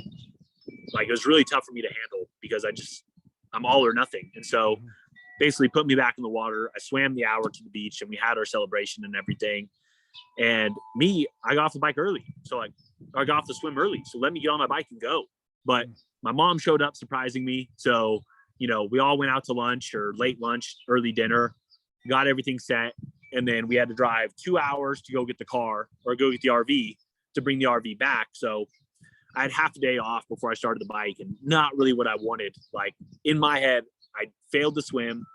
Let me get on the bike and just go. Like, let me just go. I'm angry. I'm hurt. I'm crying. Like, I'm hurt mentally and emotionally. Like, let me just get on and go. Like, if I can't do this to my best ability, I want to bike to the best of my ability. But the transition period was a lot longer than we thought. You know, wanted to not have my mom just fly across the country for 5 minutes of seeing me. Like, we went out and ate, celebrated, like trying to slow myself down and appreciate everybody coming out and make this about like community and getting people together, which is what it really was about. And so I think that was the battle of my ego of like, oh, I want to go.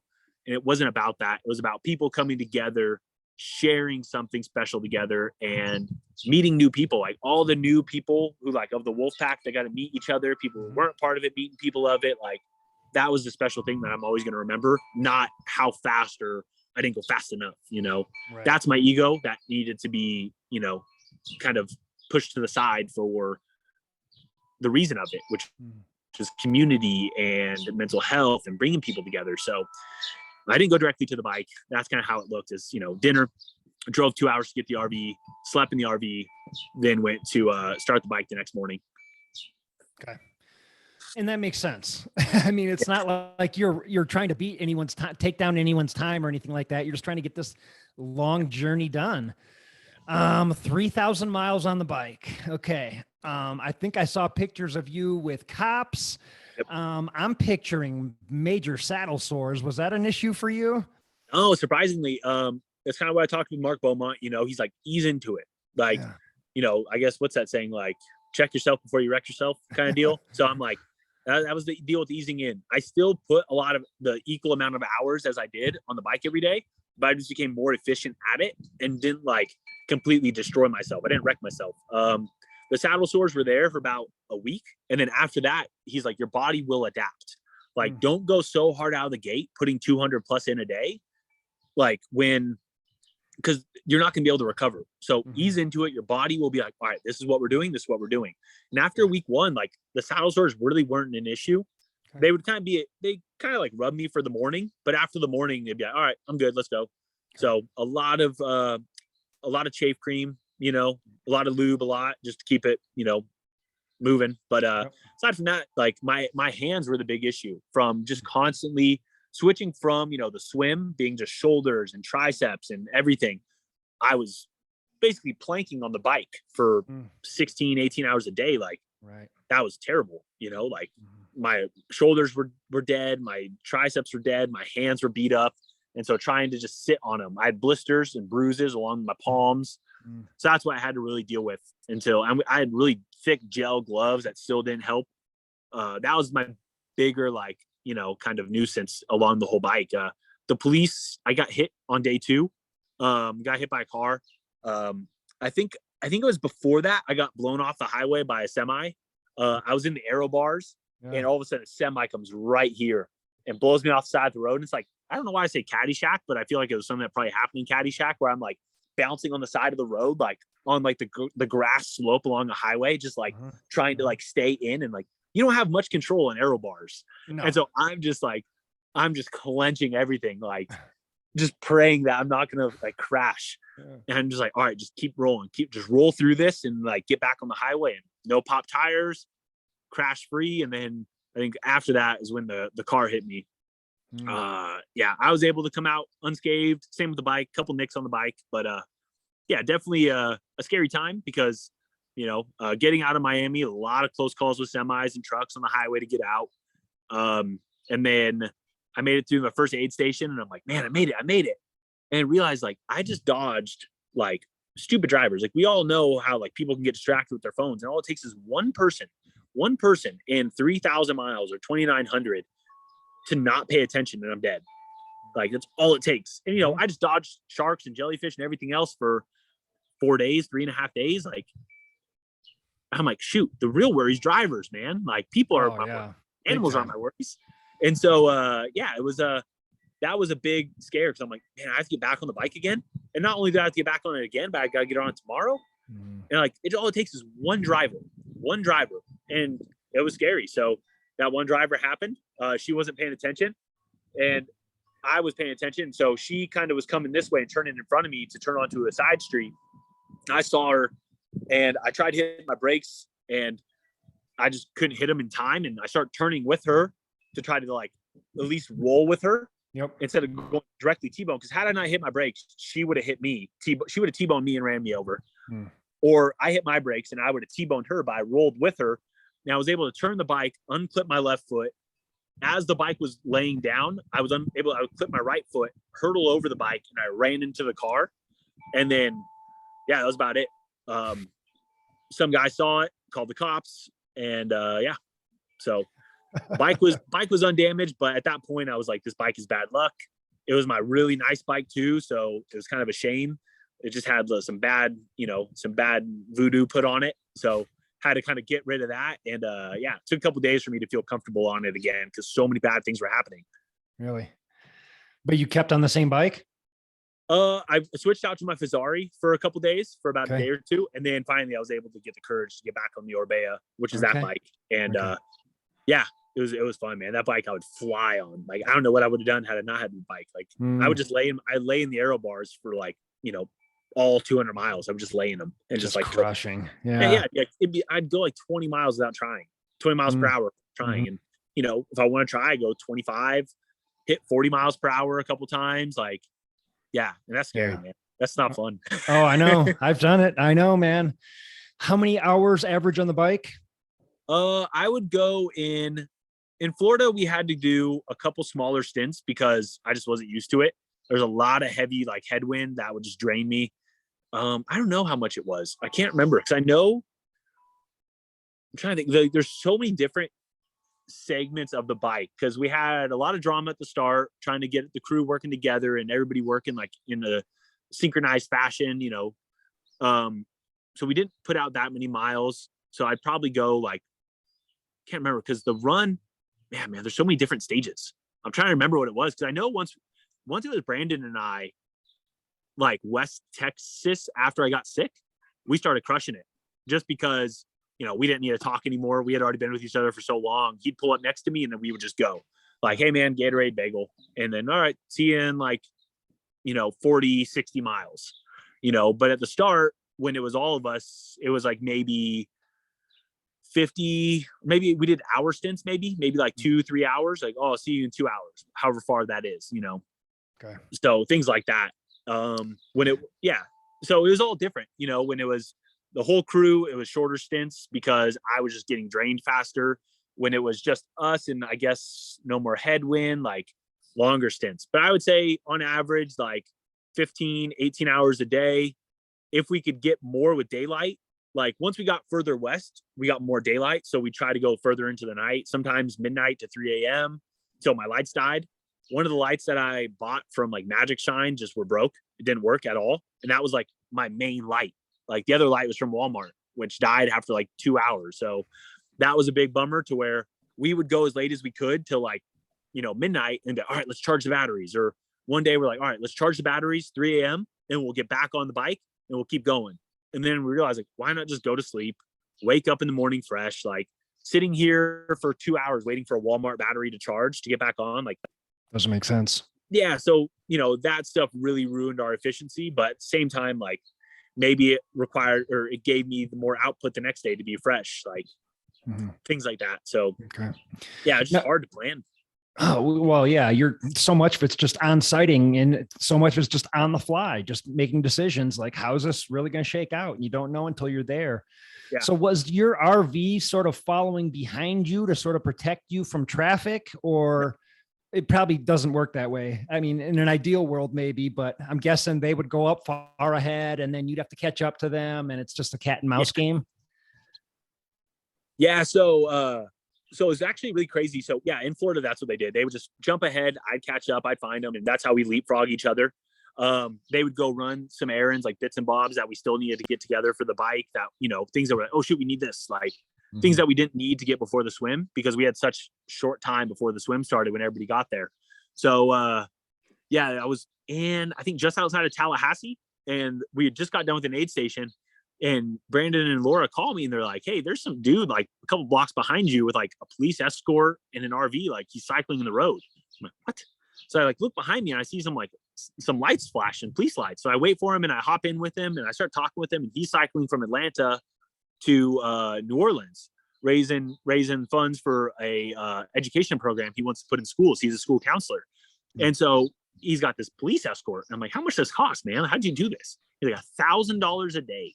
All right, my bike ride's a little longer. Like, I'm gonna risk getting hit, which obviously I paid for. Right. But $1,000 a day for the escort, and it was cool. We cycled together for a little bit, just chatted. It was really fun.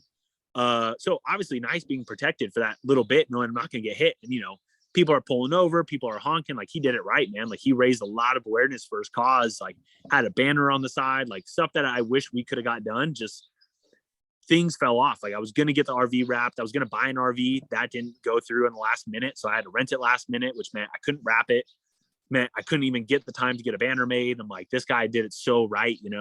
I think having a smaller race probably is a lot easier than getting a bigger race and, so on and so forth. But he did it really right. He raised a lot of awareness for what he was doing. I mean, even we saw what he was doing.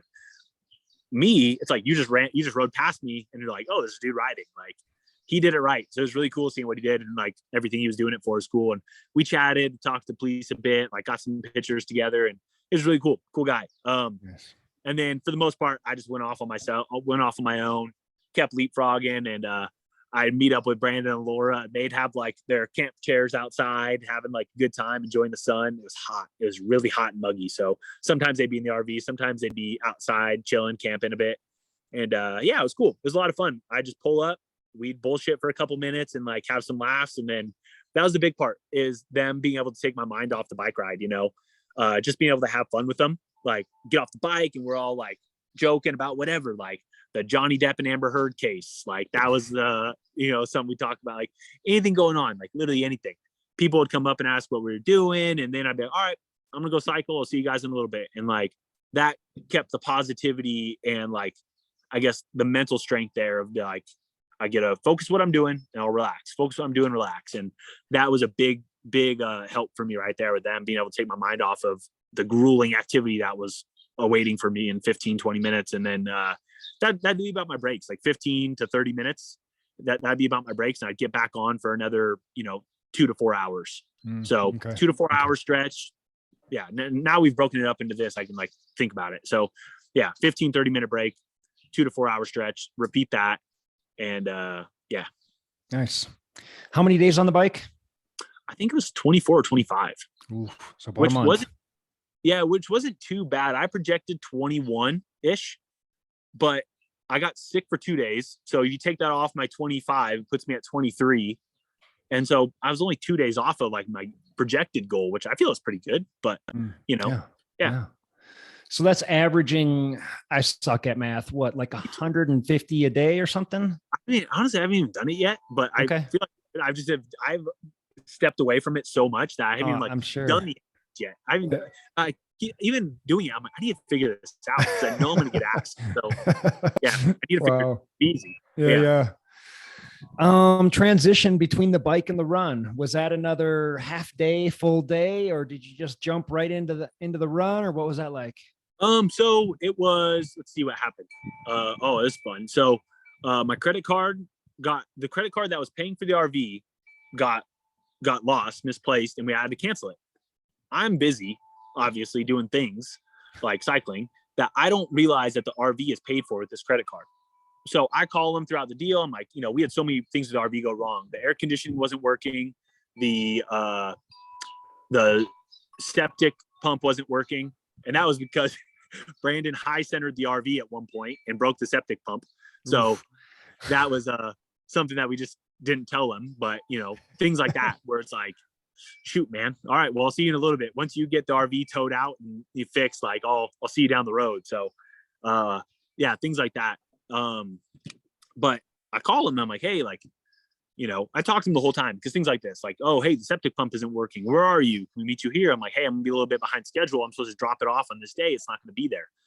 I'm like, all right, well, it's going to be a couple days. What's going to happen? They're like, well, we'll just keep charging the card. And I'm like, all right, cool. I didn't realize that like I canceled it. And so I get a letter when I get to San Diego. We get to San Diego probably about 1 o'clock in the afternoon. And I get to San Diego. I stop at Hector's house because his is in like the edge of it and is about a 15-mile ride to the coast of where I finish.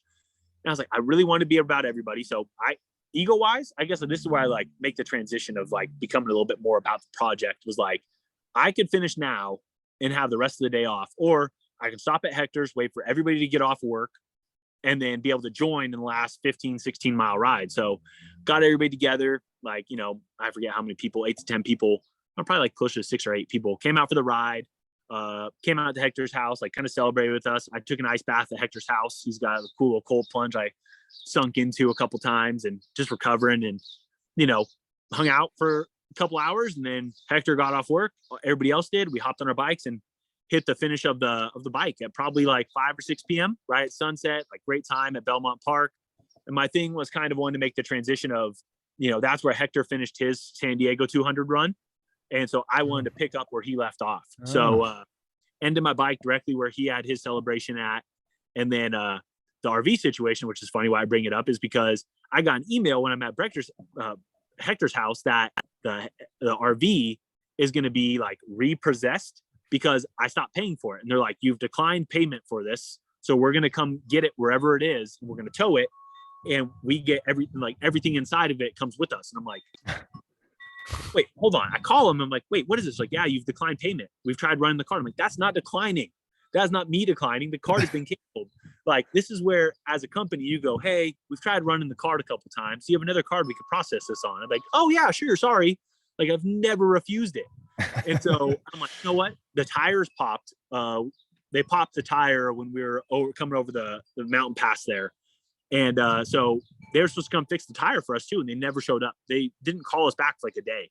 So we drove the RV on a pop tire for over a day. So, luckily it had like the was it the dual? Oh, the dually. Okay. Yeah, the dually in the back. So we had that, and it was only like 60 miles left. So we just drove slow. Oh, but that was the thing, is after it was just Brandon and I, he was able to follow behind me because I had a lot of service roads.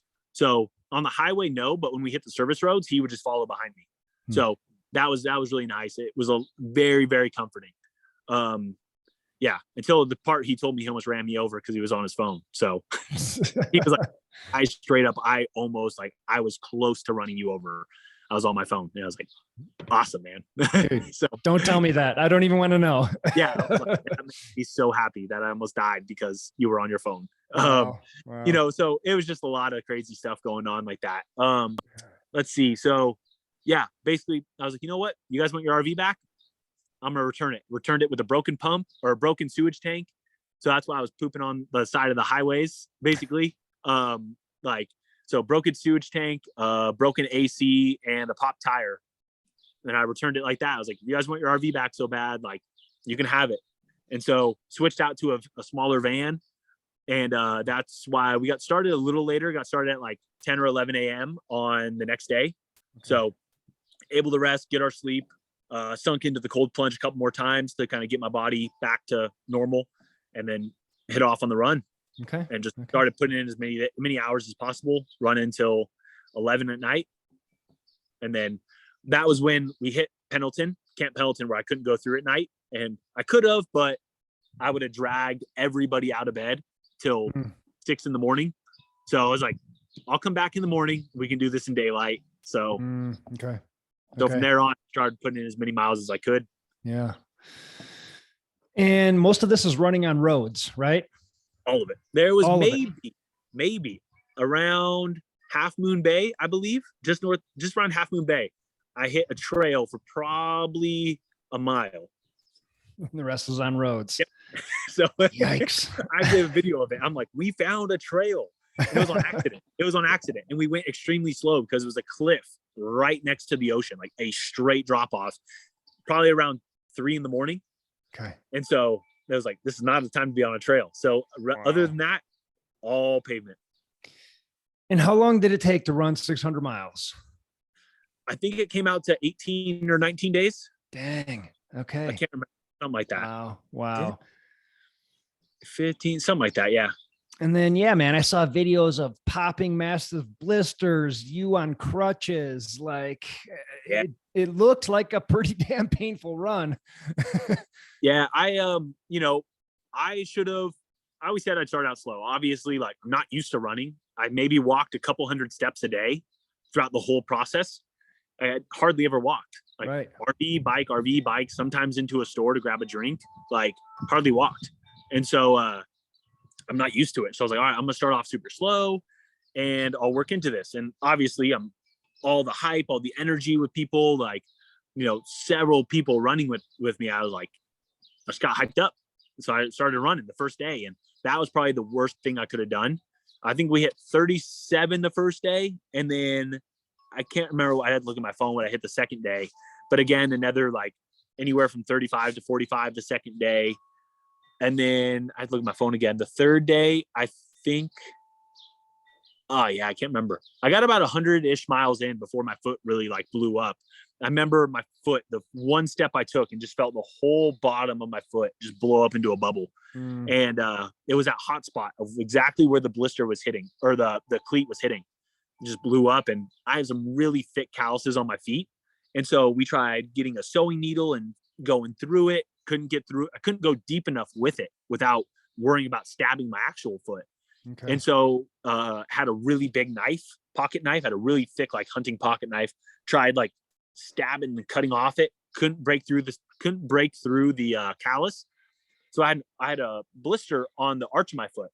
So I peeled the blister. If this is the ball of my foot, I peeled the blister all the way up so I get underneath the skin to where I could peel the blister up. And then I got ahead of myself, and I should have cut it and then glued it just to prevent infection, but I didn't. I ripped it off, and that's why I had this huge huge, like gaping hole in my foot of just like exposed skin, like blood. And basically from there on, it's just prevention of care, you know, not infection, like padded it with like 6 gauze pads every day after that. So I could at least walk on it. But I had to get a Dr. Scholl's insole, like padding to put on it too. So I could like have more cushion, because it was so tender and bruised that it was like so painful to walk on, that I walked on the side of my foot after that. So that day, let's call it day 3. It could have been day 4. Day 3, we get to my buddy's house in LA, and I basically take apart my foot that day, like expose the hole. And I'm like, we're gonna have to get crutches. Like, I can't walk on this. I'm like walking on the side of my foot, literally on the side of like my pinky toe. I'm walking on it. And I walked, I think 7 miles that day in 10 hours. And so 10 hours of walking on it, just painful. We call it a day, go to my buddy's house to take apart my foot. I try walking the next day and I can't. I woke up that night and I'm maybe like 5 feet from the toilet. I wake up that night. I can't feel my foot. I can't move my foot. It's completely numb. Like, I can't feel it. Like, you could have hit it with a hammer. I couldn't feel it. I try to get off the bed to like walk to the bathroom. I couldn't put my foot. I put my foot on the ground, but I couldn't feel it. I couldn't put any pressure on it. And I'm like, this is terrifying. I'm supposed to run today. And I'm like trying to get my way to the toilet and I can't. It's like 5 feet. And I'm like, all right, well, we got to get crutches. So we go to the store, we get some crutches. And they're like, let's just wait the rest of the day. Like, you obviously have tried to walk and you can't walk. So take the day off, recover. And I tried going the next day. I'm walk for maybe like 5-10 minutes with the crutches. And I was in my head, I'm like, these are basically big hiking sticks, right? Like, people have their walking poles, their running poles. Like, these are mine. And so I'm like, I've bought into it. I'm like, my armpits are obviously going to get blistered. My hands are already hurt because of the bike still. Like, I was like, whatever, man, I'll do it. So I'll do whatever it takes. And so got on it, tried going, and I call Bram, hey man, just come get these, man. Like, come get them. I'm done. I'm going to run. And he's like, you're going to run? I'm like, yeah, man, I'm over this. Like, I'm looking at my watch and it's like 32, 33 minute miles. And I like, take them. So he took them. I started running, and I was running on the side of my foot, but I was running. And I did that for about another day. And my foot was so like permanently stuck. If this was like my shin and this was my foot cocked to the side, I couldn't straighten it back out. Like, it took everything I had to like make it go in line again, because I just had bent it to the side. So eventually I just kept going and going until, like we said, like, the body will adapt, which is like the overall message for this is like, your body will adapt to whatever you're putting it through. Your mind will adapt. Like, I don't care how naive or stubborn or stupid it sounds that the science doesn't line up. No, Justin, your foot's not going to get better. Like, or you need to do this, or you need to do this. Like, no, if you tell yourself it will get better, I don't care what science says. Like, the human mind is so infinitely powerful that, like, if you believe it down to your core, like, it will happen. And that's what I did. I kept telling myself every day, like, it'll get better. One more day, it'll get better tomorrow. Didn't get better, it'll get better tomorrow. And kept telling myself that. And like, that is the message, that it's not about running. It's not about the swim miles, the bike miles, the running miles. It's not about that. It's about the message of life. Like, today sucks. Today's hard. You want to end it? Make it to tomorrow. Tomorrow could be better. If not, make it to tomorrow. And like, that's the only thing. The miles are irrelevant. It's the struggles that we go through, the hurdles that end in our way. Just keep going. Yeah, running long distances really is the perfect metaphor for life, isn't it? It's like, just keep going. Like, don't quit before the sun comes up. Stay present. You know, keep looking at the ground. Don't look too far ahead. Don't look too far behind you. It's like the perfect analogy for life.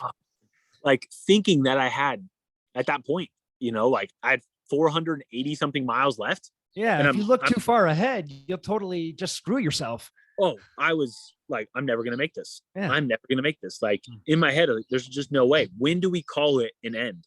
And I'm like, there's no end. I have to do this. Like, I need to finish, you know? So yeah, it is the perfect metaphor for, like, I think that's why you start finding so many people in the ultra running community that have a lot of mental struggles, and a lot of people who are addicts that are recovering, you know, like, you find that a lot of people I ran into are all in recovery and, like, you know, sober. They don't do drugs. They don't drink. And it's like, it's just such a good, you know, it's incredible. Like, the community is so powerful, and it was so interesting meeting all those people. And so people who are so selfless and helpful that just want to be there and help you get to your finish line, man. Like I could go on about everybody who came out and helped. Like in Florida, there's this dude, Chris, part of the Wolf Pack, and his buddy, Geoff, he came out like one morning, like they drove like 45 minutes both days and at night to come see us. And then in the morning to come see us off, like 45 minutes, like one way just to come see us. Like that was special, man. Like, and it gave me the energy to go that day. Like, heck yeah, man. Like this is so much fun. Like I get to meet people. Next time I get to, New Orleans, and through the power of the Wolf Pack, our buddy out there, Javier, like he set us up at his buddy's house. He came out, like brought me drinks, Gatorades and Coke. And I'm just like so unbelievably like grateful for these people, like, or believably, like I should be, rightfully so, like just so grateful for these people that like inspired me to do so much and keep going, to keep pushing. Because had I not made it to New Orleans, because I wanted to quit well before New Orleans, I wouldn't have seen Javi. I wouldn't have seen this guy Chris, who came out just around Houston. I'm like climbing these hills, getting into Austin, and all of a sudden this dude pulls up in his truck, like with my name all over the back of it, like all this, like just love. And I'm like, it gave me so much energy. And like, that's the power of crew and the power of like, I guess like power of love, as cheesy as it sounds, but like being there for other people, how much you can push them. And he stayed with me for 3 days. 3 days. All he did was crew, drove his truck 3 days across Texas with us, just crewing and helping out. And like, you know, that was special. Meg and Adam came from Dallas all the way down to help crew. Hector flew out to New Orleans. We weren't there yet. He drove all the way over to Pascagoula, Mississippi to catch me at night, to cycle with me the next morning. He worked every single day, cycled with me at night. So cycle in the morning for an hour or two, work for 8 hours at a Starbucks. Like he did so much. Like, honestly, I'm upset at how much he came out and helped, because I feel like it was a more stress on him than what I was able to give to him. And like, as far as riding, I'm like, man, I wish we could add more. Like I'm seeing all the cool stuff when we're not together. Like I wish I could have gave more of this experience to you. But, you know, just people who are so unbelievably like helpful, man. It's just special, man. Adam and Meg rode bikes with me for 2 days. Like, and they were like, hey man, we might come out to Arizona. We might come out to the end of the run. Like they were all about it. They were so cool. And Texas is huge. It's awful how big it is. And it was such a big milestone of the ride to get through, that when they came out, like Texas flew by. Like it was the fastest portion until I got sick. But up until then, like we would have crushed Texas because of these 3 people. And then 2 more people who came out, Frank and my friend Brian, who I haven't seen since I was in Taiwan at work. Frank brought me a toilet because I didn't have a toilet. I was pooping in the dirt. Brian showed up in the middle of nowhere in the desert, like the desert of West Texas, on like a foldable Hummer bike, I think. And I was like, where'd you come from? Like, just the constant love and support. And then talk about getting to the run. Like there's people I go on for ages that came out for the run. Like almost every day I had somebody pull up on me. People I didn't even know were coming, pull up on Highway 1 and be like, hey man, you want a Gatorade? I'm like, I don't know who you are. Then finally I see him. I'm like, oh shoot, Evan. He parks his car on Highway 1, then runs with me for like, I forget, almost 20 miles. And I'm like, I was so upset and I was so in pain that day, but you got me to running another ultra that day. Like, just so many people came out that I didn't think I'd be able to get more than 10 miles that day. And I set records with them every day. Every time someone came out, I set a new record with them, because my fastest half, my fastest full, my fastest ultra, like the power of other people being there for you is huge. So incredibly special. And again, message for life, man. Like you need people in your corner. You need even if it's just one person. You know, at times I had 3 or 4 or 5 people, like when Chris, Meg, Adam, Frank, Brian, 5 people came out all at once.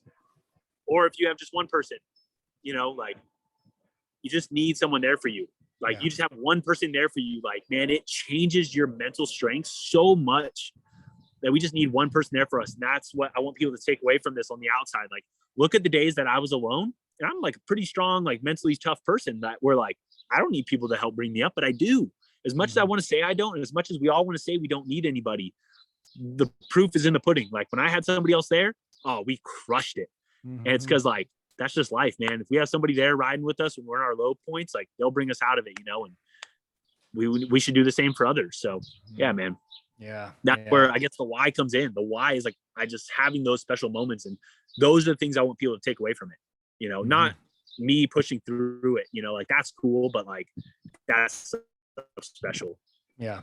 Yeah. It's the other people that are involved. It's touching other people. It's the relationships you build along the way. That's what you walk away with. That's the meaningful stuff. 100%. Like I said, man, people remember like the miles, like, oh, Justin ran like 500 miles with a messed up foot. Like you'll remember that for a couple months, but like, that's not what's going to inspire you, you know? And what's going to inspire you to keep going, what's going to stick with you is the overall message, like of community and coming together to help other people out, like to being there for other people. That's what you're going to remember in a year or 2 or 3 or 4 or 5 years. You're not going to remember the idiot who ran 3,600 miles across the country. Like, right. I don't care. You don't need to remember me. I want you to remember what's important in life. And so hopefully throughout this, I was able to instill that in something, you know? Yeah. So in most runs, half marathon, ultra marathon, the end is always what takes forever, right? You know, you can smell the finish line. You know, it's there. You know, you're going to make it, but God dang, this is taking a long time, man. I'm walking, I'm just trudging. I can't stop looking at my watch. You know, God, the miles aren't going by fast enough. How long did that happen for you? How long did what happen? Just that process of, oh my God, am I at the finish yet? Are we almost there? God dang it, this is taking forever. Probably right around the time my right foot started going out. My left foot was so basically the whole run. Yeah, my right foot started giving me problems when I started hitting the slant on around Gorda, Gorda, Gorda on Highway 1. It's probably about where I was like, wow, this cannot come fast enough. And then the last couple of days, like I guess is all a blur to me, but you know, again, I was able to kind of call my friends. I knew I had about 175 miles left, maybe. Okay. And I kind of called my friends. I knew where I was and like how far it'd take for them to get me, because I'm initially from like the North Bay area. I'm like, hey, like I don't ask for help a lot, but like, can you guys come out? Like, could you guys come run through the night with me? Like, I'm going nonstop now. Like, can you come help me out? And so they were able to come like help me out. And really, the last couple 2 days flew by. My buddy showed up in the middle of the night and were able to run with me. And we again doubled my time. I was going maybe 3 miles per hour. Next thing you know, we're running 6 miles per hour again, like nice. Going up the hills, run through the mountains. And so it's like, I couldn't wait for it to be done. But at the same time, like it flew by because of like the people who finally came out. But on the coast is where time stood still. I could not, I needed to get to it's Monterey. I can't remember what the other town right in there is. It's a really bougie town. It's really rich. But yeah, it's right about Monterey. I was like, I need to get to Monterey. From where I made the turn to get to Highway 1 to Monterey, that's where time stood still. Absolutely still. It was awful. Big Sur, worst part of it. Absolutely terrible. Worst part I could ever imagine. That's where my staph infection kicked in. And again, like a really cool part, this guy, Tim, he's initially from Long Beach. A lot of people, I guess this was a trending thing. You know, again, I don't have a poster anywhere saying what I'm doing. I'm like, I had a big old beard. I'm like dragging my foot. Like, here's my left foot. Here's my right foot. I'm like dragging it because my right foot became like the worst foot. I'm dragging it along Highway 1, going like 2.5 miles per hour. I'm just limping, dragging it. And this guy drives by me one day. I didn't see him, but he drives by me. And day 2, he comes back. He's like, hey, man, I saw you like kind of on the road yesterday. Like, what are you doing? Like, I saw you yesterday. What are you doing? Like, I'm like, oh man, I told him what I'm doing. We talked about 5-10 minutes. He's like, oh, dang, man. Like, that's really cool. Good luck. Like this and that. And then I asked, you know, where he is from, what he's doing. He's like, oh, out here for the weekend, like driving back down to Long Beach. I was like, all right, cool. And maybe like 45 minutes goes by and I'm going north. He's going south. 45 minutes goes by. He pulls around again in front of me and stops. He's like, hey, man. I'm like, what's up? And he's like, all right, man, I should have asked this before. Like, you know, we exchange Instagram handles. We don't have service because we're on the coast. There's no service out there, but you know, we talked again for another like 10, 15 minutes and just gotten to get to know each other better. And his family, his wife and his daughter's with them. And, you know, he just turned around to talk some more. And he's like, man, we come to find out, he's like, yeah, man, I actually thought you were just some like homeless tweaker. He's like, I was like, what is this guy doing? He shared me on his social media and he actually had his friend reach out to him too. He's like, dude, I saw a guy running too. I thought he was a tweaker as well. Like everybody thought I was a tweaker because I'm just like dragging my leg like I'm high and I'm just like I look homeless. And so I just wonder how many people were like, this guy. Right. So in my head, I'm like, yeah, I'm in the middle of nowhere. People have to know that I'm running something. No, they just thought I was, high as shit. Tweaking out. Yeah. Yeah. So he actually goes back down to Long Beach that day. And we end up just by Big Sur. And he's like, hey, man, got back down here. I was talking to my buddy and I'm about 150 miles away. Yeah, I'm 150 miles from the finish at this point. So I think when did I contact my buddies? Probably 125. I think it said 175. I texted my buddies about 125. So I had 150 left from Big Sur. And Tim talks to his buddy Tony. And he's like, hey, man, like they're not runners. Like they go to the gym. They do like this push-up challenge every day. And he's like, dude, I saw you in that day. I did like 100, 200 more push-ups. Like they all text each other and they hold each other accountable for doing push-ups every day, like 500 a day. And I think somebody's like, they did 1,000 or something because like he saw me. I went nuts, man. I know I had to do more. And I was like, that's cool, man. Like, that's awesome. Like you realize like your potential is so much higher. But him and his buddy Tony were like, dude, like we're going to pack up tonight. He just got down to Long Beach. He's like, we're going to pack up tonight, pack the truck, pack the motorhome, the RV or the motorhome trailer they got. We're going to come like finish the rest with you. And I was like, he's like, do you need the motorhome? Cause we see you're sleeping on the side of the highway. And I had staff. So I'm on the side of the highway, legs spread wide open, butt naked. Like I need to let my staff breathe and like get some air because it was too hot. If they touched each other, it's excruciating. And he's like, you can sleep in the RV or in the motorhome. Like, we got a shower, kitchen, whatever you need. I'm like, no, man, like once we get to Monterey, we'll have like hotels and I can clean myself. Cause that was a big issue. I need to clean my staff so it didn't spread and get worse. Sure. And so I was able to stop one day and get some antibiotics, some oral and topical, and just attack. Like it was so bad. It was really bad.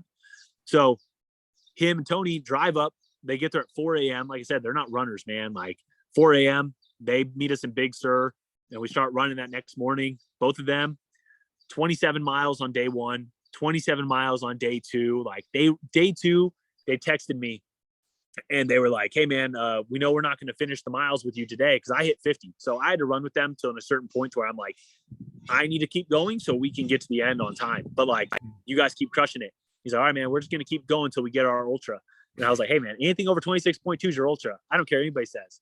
And so they hit 27 at 2 a.m. He texted me at 1:59. He's like, hey man, we did it. And I'm like, you stayed up. You kept going till 1:59 in the morning. Like, dude. Yeah. Like, badass. I can't explain like how much how cool that was to see. Like that inspired me. I might be this guy on mile 450 or 480, but like the fact you guys stayed out and grinded it out, you guys aren't runners. I was with you all day and you were limping, you were in pain, your knees hurt, your knees were locking up and giving out, and you still stayed in it. Like the determination and the grit and the mental fortitude that you had to do to stick through that is like the coolest freaking thing. And they literally stayed with me all the way till we got to the Golden Gate Bridge. And this goes to show like how much we need other people in life to get us through things. Like we can't do it ourselves. If you want to go fast, go alone. You want to go far, go together. And I needed them so much because that, like I said, the time stood still on Highway 1. And that next 150 miles with them, they got me to Monterey so fast. Sharing miles with them, talking with them, just everything was so special, man. It was cool seeing them set those personal records and pushing themselves to like the nth degree. Like it's really cool. So I know there's that bond and that friendship we got forever because I can't thank them enough for just driving up for that. And yeah, man, it was super fun. Tim was his knee was hurting pretty bad, and we finished the bridge. I almost finished the bridge. I finished like 90% of it, and then we get the camera crew to go up further ahead. And I called Tim, hey man, where you at? And he's like, oh, I'm just getting on the bridge. He's like, all right, I'll see you in a minute. So I ran all the way back across the bridge to go get him and to like run back with him. I didn't tell anybody I went back. And finally they're calling me like, where you at? And I'm like, went and got Tim, man. Like we're gonna finish this together because I don't think it wasn't right for me to finish this alone and celebrate this without him, because I think Tim and Tony is what got me to the end at that very last 150. Because like they pushed me, they encouraged me and showed me so much love. Like he was like the ultimate hype man. When he wasn't running, Bixby Bridge is this big tourist destination. He literally runs around Bixby Bridge telling everybody, every tourist taking pictures, what I'm doing. And when I get to Bixby Bridge, everybody's like clapping, taking pictures. And I'm like, just that, like, that was so special to me, man. Like the fact you went out and did that, like, I don't know. I got no words for it, man. So that just inspiration again, I'm going to harp on it, man. Like people being there for you and like being a fan for somebody, being someone's biggest supporter. Like I want to be people's biggest fan. When I'm at a race helping you, like I want to be your biggest fan, your biggest supporter, and just try to keep the morale high. And that's what they all did for me. And literally we finished the race. They're like, hey man, you know, we talked, shared some hugs and some, you know, talked for a bit. And then they're like, all right, we're heading back down home. That was it. Like didn't stop, didn't like take a nap. They just like, all right, man, we're heading home. Thank you. Yep. Dude, just people taking time out of their lives to be a part of this. Like you said, the crew who was on it the whole time, you know, putting their life on hold for a month, you know, people coming from around the world. Like, man, it was special. Yeah. Yeah.